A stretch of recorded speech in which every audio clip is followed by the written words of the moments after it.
नमस्कार, good morning, have a nice day. सुप्रभात दोस्तों। आज आप लोगों को जो हाइट एंड डिस्टेंस का सेकंड पार्ट लेके आ रहा हूं। उम्मीद करते हैं फर्स्ट पार्ट आप लोगों को बहुत पसंद आया होगा। देखिए, सेकंड पार्ट में आप लोगों को बता रहे हैं कुछ उसी से अलग टाइप क्वेश्चन हट के बता रहे हैं, अलग अलग एंगलों पे बता रहे हैं। कह रहे एक पतंग उड़ रहा है जो कि एक धागे से जुड़ा हुआ है जिसकी लंबाई, तो पतंग जब हम लोग यहां से मान लीजिए ये आप यहां इस तरह उड़ा रहे हैं, तो ये दे रहा है जिसकी लंबाई कितना है 165 मीटर, 165 मीटर। और ये आप लोगों की ये जमीन से ऊंचाई हो गई, ये जमीन वो व्यक्ति जहां से खड़ा है ये ऊंचाई, उसके बीच की दूरी हो गई। तो कह रहा मैदान से 30 अंश, और धागा जो है ये मैदान से कितने अंश का कोण बनाता है, 30 डिग्री का। ठीक, हमने बताया था टेंजेंट लगाते हैं, टेन बराबर क्या होता है, लंब बटे आधार। यानी टेन आप 30 अंश करेंगे तो इसका मान क्या होता है, 1/कड़ी में 3, यानी इसकी लंबाई कितनी होगी 1, तो ये कितना होगा 3। पाइथागोरस प्रमेय से लंब का वर्ग धन आधार का वर्ग बराबर कर्ण का वर्ग, 1 का वर्ग 1, 3 का वर्ग 3, कर्ण 3 का वर्ग 3, 3 1 4, यानी ये कितना हो गया 2।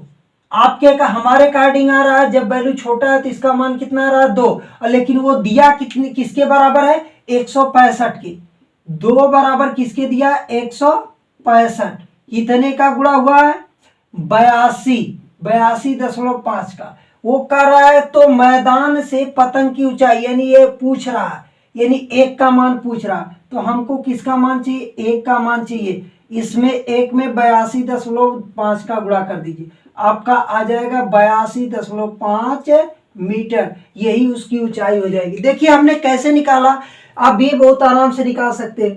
टेन थीटा बराबर क्या होता है, लंब बटे आधार। यहाँ पे 30 है, थीटा का मान दिया 30, 30 का मान होता है 1/कड़ी में 3, यानी लंबाई उसकी 1 होती है, तो आधार क्या होता है कड़ी में 3। तो इस अनुसार क्या कर्ण बनेगा 2, यानी लंब का वर्ग धन आधार का वर्ग।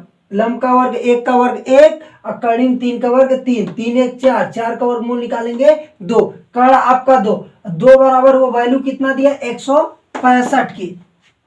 और क्या ऊंचाई पूछ रहा है, यही पूछ रहा है, यानी इसका ऊंचाई का मान 1 है, और 1 बराबर किसना का 1 का गुणा इसमें करेंगे 82.5 में करेंगे तो 82.5 मीटर, उसका फाइनली क्या हो जाएगा आंसर आपका 82.5 मीटर।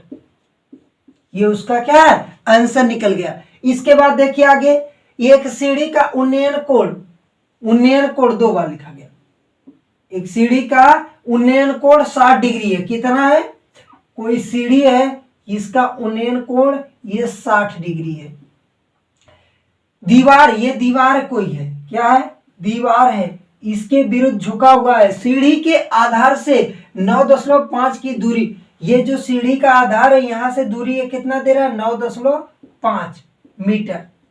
तो कह रहा है सीढ़ी की लंबाई, यानी ये लंबाई पूछ रहा है यहां से लेके यहां तक पूछ रहा है। हम क्या करेंगे, tan 60 का मान क्या होता है, tan 60 बराबर कड़ी में 3 होता है, इसके बटे 1 लिख सकते हैं, यानी इसका आधार ऊंचाई क्या है कड़ी में 3 और आधार कितना 1, 1 का वैल्यू किसके बराबर दिया है 1 बराबर दिया है 9.5 का, कितने का गुणा किया 9.5 मीटर का। ठीक, ये कह रहा है इसकी लंबाई, इसका मान कितना होगा कड़ी में 3, लंब का वर्ग धन आधार का, कड़ी में 3 का वर्ग 3, इसका 1 का वर्ग 1, 4 यानी 2, ये 2 का मान क्या कर रहा है पूछ रहा है। 2 का गुणा किसमें कर देंगे 9.5, 9 दूनी 18, 18 1 19, ये जो सीढ़ी की लंबाई होगी कितना होगी 19 मीटर। बहुत सा ट्रिक है, आराम से आप लगा सकते हैं, केवल एक बार दिमाग में बैठा लोगे अच्छे से तब। एक पतंग उड़ रहा है जो कि धागे से जुड़ा हुआ है जिसकी लंबाई 100 मीटर है। ये आपका इस तरह है, ये इसकी लंबाई दे रहा है कितना मीटर 100 मीटर। धागा मैदान से 45, कितने का 45। अब बताइए tan 45 का मान कितना होता है, tan 45 का मान 1 होता है, यानी 1/1। ये इसकी लंबाई है, ऊंचाई भी एक होगी, आधार से भी ये दूरी भी एक होगी, तब ये कितना बनेगा, कड़ी में 2। अब वो क्या दिया है, कह रहा है मैदान से पतंग की ऊंचाई, यही मान वो पूछ रहा है, यहां से लेके यहां तक क्या करना है, ये हमको छोटा मान 2, इसका मान कितना दिया रहा है, 100 मीटर दिया, कितने का गुणा कर देंगे, अगर हम 100 बटे कड़ी में 2 का गुणा कर दे तब हमको 100 मिल जाएगा।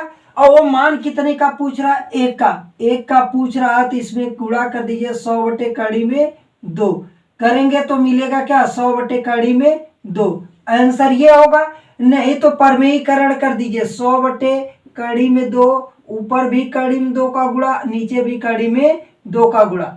इसके बाद ये गुणा करेंगे तो ये आपको क्या मिलेगा, ऊपर मिलेगा 100 कड़ी में 2, नीचे क्या मिलेगा 2 से काट देंगे 50, यानी 50 कड़ी में 2 मीटर इसकी क्या हो जाएगी, ये जमीन से पतंग की ऊंचाई हो जाएगी। 50 कड़ी में 2 मीटर पतंग की ऊंचाई हो जाएगी जमीन से। कह रहा है एक पेड़ आधी में टूट गया, कोई पेड़ था और ये आधी में क्या किया, टूट गए। इतना लंबा पहले पेड़ था, बहुत लंबा था और ये टूटकर यहाँ तक आ गया। फिर कह रहा है कि उस पेड़ का शीर्ष भूतल से, ये जब टूटा यहाँ तक इतना बड़ा था तो टूटा, ये भूतल से कितने का कोण बना, 30 डिग्री का कोण बनाता है। और उसकी दूरी जड़ से 30 मीटर, ये दूरी भी दे रहा है कितना मीटर, 30 मीटर। तो कह रहा है पेड़ की वास्तविक, यानी यहां से लेके यहां तक की ऊंचाई हमको पूछ रहा है। तो क्या करिए कि हमको पता है कि tan 30 का मान कितना होता है, 1 बटा कड़ी में 3, यानी यहाँ पे 1 तो हाई मान कितना है, कड़ी में 3। ठीक, हमको क्या पता है कि 1 का मान निकालना है और ये मान कितना होगा 2, ये मान और 1, यही वास्तविक इसकी ऊंचाई हो जाएगी। तो कड़ी में 3 बराबर किसके दे रहा है, 30 की, 3 बराबर 30 की, कितने का गुणा करना पड़ेगा, 30 बटे कड़ी में 3 का गुणा कर दे। और 1 बराबर क्या होगा, इसमें भी आप 30 बटे कड़ी में 3 का गुणा करना पड़ेगा, तो आपका 3 बटे कड़ी में 3। ये तो इसकी क्या है, इतना निकला, ये 1 का मान निकला, लेकिन हमको निकालना कितने का है, 1 प्लस 2, 3 का मान निकालना है। 3 का मान निकालना है तो इसमें भी आप गुणा करिए 30 बटे कड़ी में 3 का। जब गुणा करेंगे तो आपको मिलेगा 3 गुणे 30 बटे कड़ी में 3। क्या करिए, ऊपर नीचे कड़ी में 3 का गुणा कर दीजिए, 3 गुणे 30 बटा कड़ी में 3, और इसमें 3 का गुणा कड़ी में 3 का गुणा करेंगे तो 3 हो जाएगा, 3 से 3 कट जाएगा, बचेगा क्या, 30 कड़ी में 3 मीटर। ये आपकी क्या हो जाएगी, पेड़ की वास्तविक ऊंचाई हो जाएगी। क्या होगी, पेड़ की वास्तविक ऊंचाई, यानी यहां से लेके इतनी ऊंचाई हो जाएगी। ठीक, एक तो इतना है जो खड़ा है जमीन से, और ये जो है 2 भाग इसका टूट कर जमीन से आया है, तो यदि 2 भाग और 1 भाग जोड़ेंगे तो क्या भाग मिलेगा, 3 भाग। इसी 3 भाग का वो मान पूछ रहा है, तो मान कितना निकला, 30 कड़ी में 3 मीटर। आई होप, मैं आशा करता हूँ आप लोगों को वीडियो बहुत अच्छी लगी होगी।